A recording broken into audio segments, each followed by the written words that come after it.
Hello students तुम समस्त को पुणी थे आम चैनल ले स्वागत।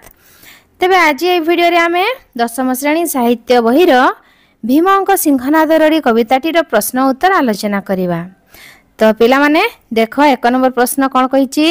तेबे एक नंबर प्रश्न कौन कहिछि, एक पदरे प्रकाश कर जे धृतराष्ट्रंक पुत्र ताकू कौन कह ना धार्तराष्ट्र, मरुतंक पुत्र मारुति, पवनंक पुत्र पावनी, पंडुंक पुत्र पांडव, अदितिंक पुत्र आदित्य, कुंतींक पुत्र कौंतेय। दुई नंबर प्रश्न सेमती देछि देखो कौन निम्नलिखित शब्द गुड़िकर दुईटी लेखाएं प्रति शब्द लेख। तेबे शूलधर, शूलधर किए शिव, तेबे महादेव शिव ये ना रही ना। ताले तापरे संकट, संकटर दुईटी प्रतिशब्द विपद बा समस्या, मर्त्यर से भाया प्रतिशब्द पृथ्वी धरित्री, अंतरिक्षर प्रतिशब्द कौन आकाश व्योम, नलिनी तार प्रतिशब्द पद्म कमल, जमंकर प्रतिशब्द होची काल बा मृत्यु, कमला कमला किए लक्ष्मी बा श्री ताकू कहा जाए, भत्सना गाड़ी बा तिरस्कार भत्सनार कौन प्रतिशब्द। तापरे 3 नंबर प्रश्न कौन कहिछि, व्यास वाक्य सह समासर नाम लेख। त्रिलोचन, त्रिलोचन व्यास वाक्य सह समास कहिछि, तीन लोचन जहाँकर त्रिलोचन एटा होछि बहुब्रीहि समास। कालानल ताले काल रूपक अनल कालानल ताले यह होछि रूपक कर्मधारय समास। तापरे नवद्वीप, नवद्वीपर समाहार को नवद्वीप कह जाए एटा होछि दिगु समास। सप्तसागर, सप्तसागरर समाहार ये मध्य दिगु समास। भुजदंड ताले भुजदंड परी हैला यह होछि उपमान कर्मधारय समास। अजराम्बर, अजर अमर जे से होछि अजराम्बर ताले एटा होछि बहुब्रीहि समास। तापरे 4 नंबर प्रश्न कौन कहिछि, पठित कविता अवलंबन रे शून्य स्थान पूरण कर कहिछि। क प्रश्न कहिछि जे ईश्वरंकु सिंहनाद मागंतु डैश कौन हबो पवनर सूत। तापरे ख देखो आसन कंपिला जे देव तले डैश रे कौन हबो शूलधर हैला देव शूलधर। ग होछि पार्वती बोइले भीमसेन आंभ उपगारी ठीक अछि। तापरे घ कहिछि डैश रु काढी देले से सिंहनाद चिरीकुटी रु हैला। वो प्रश्न कहिछि डैश आसी प्रवेश होइला व्यास सरोवर तीरे कौन अंतरिक्षे। तापरे च कहिछि डैश मारी बाहास्फट गर्जन बेगे उठी कौन हबो वक्षस्थले। छ कहिछि बोइलु जे भीमर डैश सहिबु कौन सातरडी सहिबु एठी कौन हबो डैश रे सातरडी। तापरे जो प्रश्न कहिछि कदली पत्र प्राय डैश महातमी सहातमी हैला, कदली पत्र प्राय डैश सहातमी ताले एठी कौन हबो ना कंपई सहातमी। एबे देखो 5 नंबर प्रश्न सिंहनाद कौन, तो यार आंसर कौन हबो देखो मईसी सिंहरु तैयारी एक प्रकार वाद्य ताकू फुंकिले जोर रे शब्द हुए। ताले सिंहनाद कौन ना मईसी सिंहरु तैयारी होइथिबा गोटे प्रकार वाद्य जहाकू फुंकिले बहुत जोर रे शब्द होई थाए। 6 नंबर प्रश्न कौन कहिछि सहदेव जगन्नाथ को कौन बोइले। तेबे सहदेव जगन्नाथ को कौन कहले ताहले ना त्रिकालदर्शी सर्वज्ञाता सहदेव जगन्नाथ को कहले जे भीम महादेव को सिंहनाद मागंतु बोली। 7 नंबर सिंहनाद देवा पाई पार्वती शिव को कौन कहले, ताले माता पार्वती शिव को ताले सिंहनाद देवा कथा कौन कहले ना भीम को सिंहनाद देवा न देवा कथा महादेव पार्वती को पचारिले। पार्वती कहले जे भीम तांकर उपकार करिथिले, बेले बेले पांडव माने मध्य कैलाश पर्वत को रक्षा करिसंती, तेणु काल विलंब न करी भीम को सिंहनाद देवाकू पार्वती महादेव को अनुरोध करिथिले। देखो तापरे 8 नंबर प्रश्न कौन कहिछि पांडवंक हेतु त्रिलोचन किभଳି वर्ती थिले। ताले पांडवंक पई त्रिलोचन किभଳି वर्ती थिले। तेबे थरे कौन हिथिला ना एकदा अश्लेषा नामक राक्षस कैलाश पर्वत को उपाड़ी नहीं जाउथिला। शिव भयभीत होई पड़िले, ऋष्यमुख पर्वत रे भीम को देखि तांकर साहाय्य मागिले। भीम अश्लेषा राक्षस सह युद्ध करी ताकू बध कले और कैलाश पर्वत और शिव को रक्षा कले। तापरे 9 नंबर प्रश्न सिंहनाद किपरि गति करी भीमंक हस्त को आसिला। ताले सिंहनाद किपरि गति करी भीमंक हाथ को आसीथिला। ताहले भीमंक निकट को प्रेरण निमंते महेश्वर ताको मुनिरु सिंहनाद बाहर कले। आकाश मार्गरे सिंहनाद गमन कला बेले एपरि बेगरे पवन बहिबाकू लागिला जे समग्र मर्त्यमंडल थरी उठिला। तेबे महेश्वर कौन करिसंती ना ताको मुनिरु बाहर करी सिंहनाद को पठेइसंती आकाश मार्ग रे ना भीम को पाखकु। तो सिंहनाद जीवा बेले कौन हेछि ना एपरि बेगरे पवन बहिबाकु लागिला जेमति कि समग्र मर्त्यमंडल थरी उठिला। सूर्यंक तेज ठारू तार तेज 100 गुण प्रकाशित हैला। तापरे 10 नंबर प्रश्न कौन कहला देख, व्यास सरोवर महात्म्य लेख। व्यास सरोवर ताले तार महात्म्य कौन अछि देख, व्यास सरोवर को ओड़पा महातीर्थ कुहा जाए। सेठारे व्यासदेव गुप्तरे रही महाभारत और अष्टादश पुराण रचना करथिले। महादेवଙ୍କ अभिशाप अनुसार जदि केही शरणागत शत्रु कबलरू निजକୁ रक्षा करिया पई सेठारे आश्रय निये एवं शत्रु जदि बलपूर्वक प्रवेश करे तेबे तार मृत्यु हेबो। ताले ए जो व्यास सरोवर ताकू कोन कहा जाए, ओड़पा महातीर्थ मध्य कहा जाए। ताले सेठारे किए ना व्यासदेव गुप्तरे रही कि सेठी महाभारत एवं अष्टादश पुराण रचना करथिले सेई व्यास सरोवर रे। तेबे महादेव अभिशाप अनुसार बा महादेव कौन अभिशाप देथिले ना केही शरणागत केही जदि निज कौन प्राण रक्षा करिया पई सेठी जाई कि शरण नियंती ताहले कौन हबो, जदि शत्रु ताकू बलपूर्वक सेठी प्रवेश करी ताकू मारिया पई चेष्टा करे तेबे तार मृत्यु हेबो। तापरे देखो 11 नंबर, प्रथम थर सिंहनाद रे पृथ्वी रे की विलक्षण देखा देला। तेबे भीमसेन जेतेबेले सिंहनाद कले पद्मपत्र रे पानी अस्थिर हैला परी पृथ्वी थरी उठिला। स्थानच्युत होई मंदर पर्वत घुरिबाकू लागिला। निश्चिंत रे निद्रागत दुर्योधनर निद्राभंग होई गला। तापरे 12 नंबर, द्वितीय थर सिंहनाद रडी रे सौर जगत रे की विलक्षण देखा गला। जेतेबेले द्वितीय थर सिंहनाद रडी हैला तो सेतेबेले सौर जगत रे कोन कोन सब विलक्षण देखा देला। तो देखो यार उत्तर, द्वितीय सिंहनाद रे 6 लाख योजन पर्यंत आकाश प्रकंपित हैला। मृत्युर देवता जम थरी उठिले। तो द्वितीय थर जेतेबेले सिंहनाद रडी हैला तो सेतेबेले कोन हैला ना 6 लाख योजन पर्यंत आकाश पूरा प्रकंपित होई गला। मृत्युर देवता जम मध्य थरी उठिले। सौरमंडल, ध्रुवमंडल, स्वर्गपुर मध्य थरी उठिला। सिंधु जल उछुड़ी आकाश को स्पर्श कला। नेक्स्ट 13 नंबर, नवद्वीपर नाम लेख कहिछि। तेबे नवद्वीप देख, स्कंद पुराण अनुसार नवद्वीप गुड़िक है इंद्रद्वीप, नागद्वीप, सौम्यद्वीप, गंधर्वद्वीप, वरुणद्वीप, तापरे कसेरुमान द्वीप, गौस्तीमान द्वीप, ताम्रजूर्ण द्वीप और कुमारिका द्वीप। तापरे 14 नंबर कौन कही, सप्त सागर नाम लेख। तेबे सप्त सागर ना कौन ना दधी सागर, दुग्ध सागर, घृत सागर, लवण सागर, इक्षु सागर, सुरा सागर और जल सागर एगुड़िक सप्त सागर नाम। तापरे 15 नंबर प्रश्न कही जे द्वितीय रडी रे दुर्योधन किपरि बाहर को आसिला। ताले दुर्योधन द्वितीय रडी रे किपरि भाबरे बाहर को आसिला ना द्वितीय सिंहनाद सुनी दुर्योधन क्षुब्ध होई पड़िले। छाती रे हाथ बाड़ेई रे कार करी गर्जन करी उठिले। लक्ष्मी को बारण न मानी तांको हाथ को ठेली देले। राग और अपमान रे तांको शरीर कदली पत्र परी थरिबाकू लागिला। घन घन निश्वास त्याग करी चतुर्दिग को आखि बुलाई 70 भार गदा को कांधरे पकाई व्यास सरोवर रु बाहरी आसिले। तापरे 16 नंबर प्रश्न, महालक्ष्मी कौन कही दुर्योधन को बारण कले। ताहले से व्यास सरोवर रे दुर्योधन थिले तो सेठारु न बाहरिया पई महालक्ष्मी बारण करिया को कौन कौन कहिथिले हैला। तेबे भीमक प्रथम सिंहनाद रे दुर्योधन को निद्राभंग हैला। द्वितीय रडी रे अहंकार वशत भीमक सह युद्ध करिया पई व्यास सरोवर त्याग करिबा को उद्यत हैला बेले लक्ष्मी बारण कले। भीमंकर 7टा रडी दुर्योधन सही जिबा कथा लक्ष्मी स्मरण कराई भुज प्रसारण करी तांको पथ अगाड़िले। दुर्योधन को कहिले जे से जदि भीमर तृतीय रडी सह्य करिवे तेबे अजराम्बर हेबे।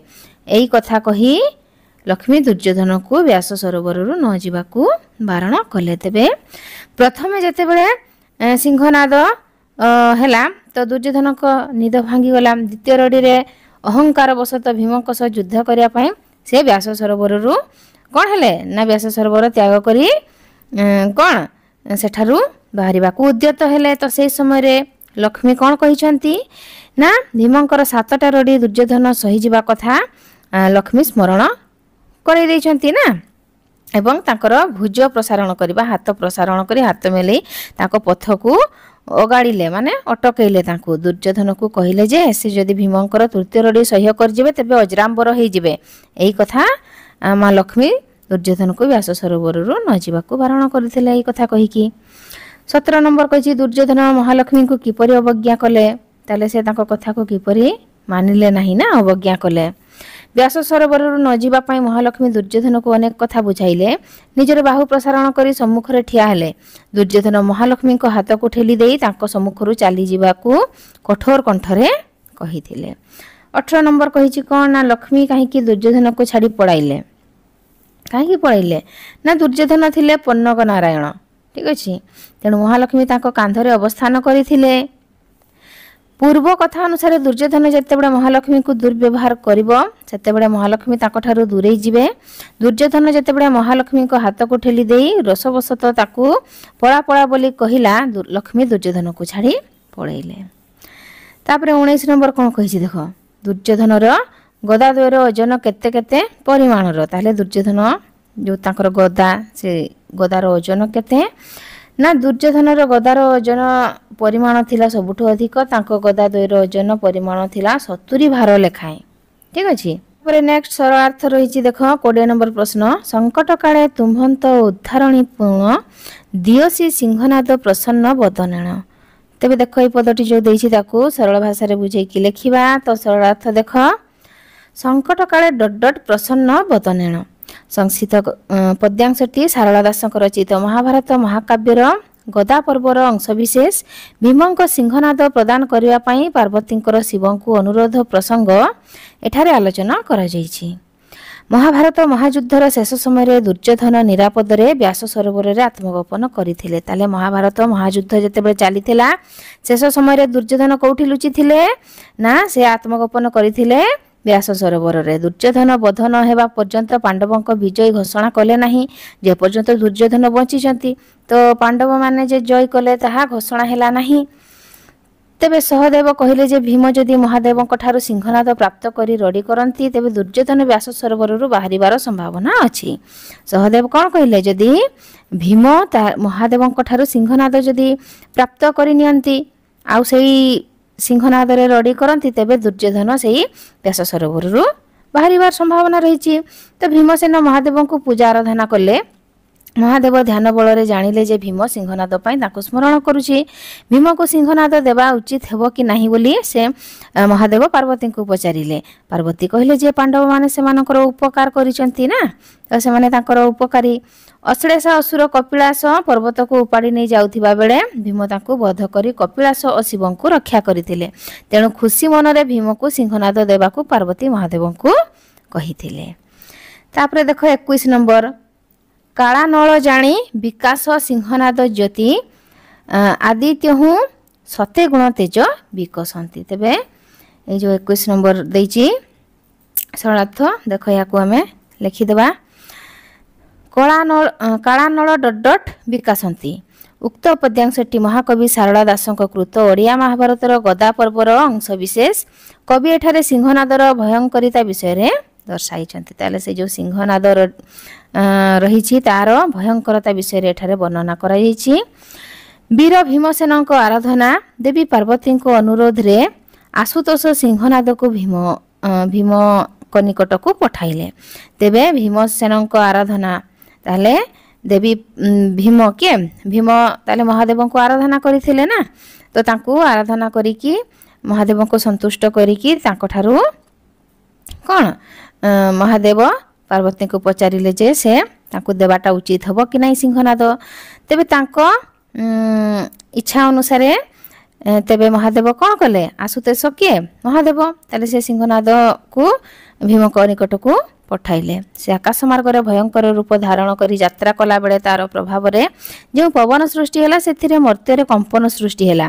ସିଂହନାଦ ଠାରୁ ଯେଉଁ ଆଲୋକ ଜ୍ୟୋତି ନିର୍ଗତ ହେଲା ତାହା ସୂର୍ଯ୍ୟଙ୍କ କିରଣ ଠାରୁ 100 ଗୁଣ ଅଧିକ। ତାହେଲେ ସୂର୍ଯ୍ୟଙ୍କର କିରଣ ଯେତିକି ତାର 100 ଗୁଣ ଠାରୁ ଅଧିକ ଆଲୋକ ଦେଖାଗଲା। ସତେ ଯେପରି ମନେ ହେଲା ଭୂମଣ୍ଡଳକୁ ଜାଳି ପୋଡ଼ିଦେବ। ଆକାଶ ମାର୍ଗରେ ଗମନ କରି ସିଂହନାଦ ବ୍ୟାସ ସରୋବର ନିକଟରେ ଅପେକ୍ଷା କରିଥିବା ଭୀମଙ୍କ ନିକଟରେ ପହଞ୍ଚିଲା। ତାପରେ ଦେଖ ନେକ୍ସଟ 22 ନମ୍ବର नलिनी पत्र जेह्ने पड़तेण पाणी पृथ्वी दलदलित कंपई मेदिनी ताले जो पदटा देइछि। तो चलो या आम सरल भाषा बुझे लिखा नलिनी डट डट मेदिनी उक्त पद्यांशटी सारला दास कृत महाकाव्य महाभारतर गदा पर्वर उद्धृत भीमंकर प्रथम सिंह रड़ी रे किभली प्रतिक्रिया हैला ताहा एठारे वर्णना करा जायछि। महादेवंक ठारू बर पाई भीमसेन अति उल्लसित होई गले। से सिंहनाद को बजाइबारु बादन रे समग्र पृथ्वी कंपन हैला। ताहले महादेवंक ठारू आशीर्वाद पाइकी बर पाइकी भीमसेन बहुत खुशी होई गले एवं से सिंहनाद को प्रथम थर जेतेबेले बजाइले कोन हैला पृथ्वी कंपन होई गला। कवि भाषा रे पद्मपत्र रे पानी पड़िले जेमती स्थिर न रही ढल ढल हुए पृथ्वीर अवस्था सही परी हैला। धरा पृष्ठर समस्त जिनिस दहली गला। एही रड़ी रे दुर्योधनर निद्रा मध्य भंग होई गला। एही भयंकर शब्द रे भयभीत कुरुपति दुर्योधन शय्या त्याग करी उठी पड़िले। एबे देखो 23 नंबर प्रश्न एटा होची लॉन्ग क्वेश्चन देजी। भीमसेन दुई बार सिंहनाद करबा बेले कोन कोन घटी थिला। तो देखो यार उत्तर लिखिदेबा। महाभारत महायुद्धर शेष समय दुर्योधन प्राण रक्षा पाई व्यास सरोवर रे आत्मगोपन कले। दुर्योधनर निधन नहेले पांडव माने विजयी घोषित होई परिबे नाही। शिवंक अभिशाप थिला जे शत्रु भाव रखी जे व्यास सरोवर रे प्रवेश करिवो तार मृत्यु हेबो। ताहले कोन शत्रु भाव रखी की ताहले हमर जो दुर्योधन से कोठी लुचि थिले ना व्यास सरोवर रे लुचि थिले। तो भीम सेठी कोन शत्रु भाव रखी कि दुर्योधन को मारिया पई सेठी प्रवेश कले कोन हबो तांकर असुविधा ना तांकर उल्टी मृत्युवरण हेबो। सहदेवंक परामर्श क्रमे भीम महादेव को प्रार्थना करी सिंहनाद प्राप्त हेले। ताले सहदेव परामर्श देले जे महादेव को प्रार्थना करी जदि सिंहनाद प्राप्त करी हेबो तबे से सिंहनाद रड़ी रे सेही व्यास सरोवर भितरु दुर्योधन को बाहर करी हेबो। भीमसेन सिंहनाद को धरी खूब जोर रे वादन कले। महाबली भीमंक सिंहरड़ी एमिते भयंकर शब्द सृष्टि कला जे समग्र भूमंडल कंपी उठिला। तबे भीमसेन कौन सिंहनाद को पाइकी एते जोर प्रथम थर जो शब्द कले बा वादन कले तो सेई शब्द रे कौन हैला ना पूरा समग्र पृथ्वी बा भूमंडल कंपी उठिला। वीर भीमसेन द्वितीय रड़ी देले। शब्दर प्रकोपरे 6 लाख योजन पर्यंत आकाश प्रकंपित हैला। मृत्युर देवता जम मध्य थरी उठिले। पातालपुरी रे नागराज वासुकी फणा थरिबाकु लागिला। इंद्रदीप नागदीप सौम्यदीप आदि नवदीप थरिले। दधी सागर दुग्ध सागर घृत सागर आदि सप्त सागर मध्य स्थिर रही पारिले नाही। पाताल रे अनंत वासुकी मर्त्यमंडल रे सूर्यमंडल ध्रुवमंडल अमर मंडल रे मध्य अस्थिरता देखादेला। सप्त सिंधुर जल एपरी आंदोलित हैला जे ताहा आकाश को स्पर्श कला। मानी दुर्योधनक पक्षे भीमंकर रड़ी सह्य करिबा असह्य थिला। भीमंकर सिंह रड़ी को दुर्योधन आह्वान भाव रे ग्रहण कले। उक्त रड़ी तांको पौरसत्व बा वीरत्व को जेपरी धिक्कार कला।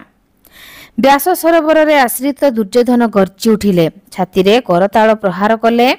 नाकर दीर्घ निश्वास बाहरिला और भीम सह युद्ध करबाकू से प्रस्तुत हैला। तापर देखो 24 नंबर प्रश्न। केउ परिस्थिति रे भीम को सिंहनाद देबाकू सदाशिव सम्मत हैला। केउ परिस्थिति रे ना ताले महादेव कौन भीम को सिंहनाद देबाकू केउ परिस्थिति रे सम्मत हेले। तो यार उत्तर होची देखो कवि सारला दास रचित महाभारत महाकाव्यर गदा पर्वर उद्धृत होईची आलोच्य कविता भीमंक सिंहनाद रड़ी। महाभारत महायुद्धर शेष समय दुर्योधन प्राण रक्षा पाई व्यास सरोवर रे आत्मगोपन कले। दुर्योधनर निधन नहेले पांडव माने विजयी घोषित होई परिबे नाही। शिवंक अभिशाप थिला जे शत्रु भाव रखी जे व्यास सरोवर रे प्रवेश करिवो तार मृत्यु सुनिश्चित हबो। सहदेवंक परामर्श क्रमे भीमसेन महादेव को आराधना कले। भीम को सिंहनाद देवा उचित हेबो कि नाही महादेव पार्वती परामर्श लोड़िले। शिव को पार्वती अतीत जे एकदा अश्लेषा नामक एक राक्षस कपिलास पर्वत को उपाड़ी नहीं जाउथिला। से समय रे महादेव ऋष्यमुख पर्वत रे थिबा भीमसेन को साहाय्य मागिथिले। महाबली भीम अश्लेषा असुर सह युद्ध करी ताकू वध करथिले और कैलाश पर्वत को ता कबलरू रक्षा करथिले। विभिन्न समय पांडव माने महादेवंकर उपकार करिसंती उपकारी लोकर प्रत्युपकार करने उचित बोली देवी पार्वती महादेव को कहिले। अश्लेषा राक्षस कबलरू कपिलास को उद्धार करिथिबारु महादेव भीम को वर देवा पाई वचनबद्ध होइथिले। सेतेबेले भीमसेन वर न मागी आवश्यक बेले मागिबे बोली कहिथिले। भीम को वरदान करने पाई महादेव जो सत्य करथिले से कथा मध्य देवी स्मरण कराइदेले। भीमर आवश्यक परिप्रेक्षी रे तांको सिंहनाद अविलंबे देवाकू पार्वती महादेव को अनुरोध कले। तो ये भलिया ये क्वेश्चन गुड़िकर आंसर लिखिबो। तो पिला माने एठी हमर सब प्रश्नर उत्तर गुड़िक सरिला। आशा करछि भिडियोटी तुम मानकु भल लागिथिबो। भल लागिथिले निश्चित भाबरे भिडियोटी को लाइक करिवो, शेयर करिवो। आ ए पर्यंत जदि चैनल को सब्सक्राइब करना हो ताहले नुआ नुआ भिडियो देखिया पई चैनल को सब्सक्राइब मध्य करि देबो। तेबे रहउछि पुनी देखाबा गुटे नुआ भिडियो रे। धन्यवाद।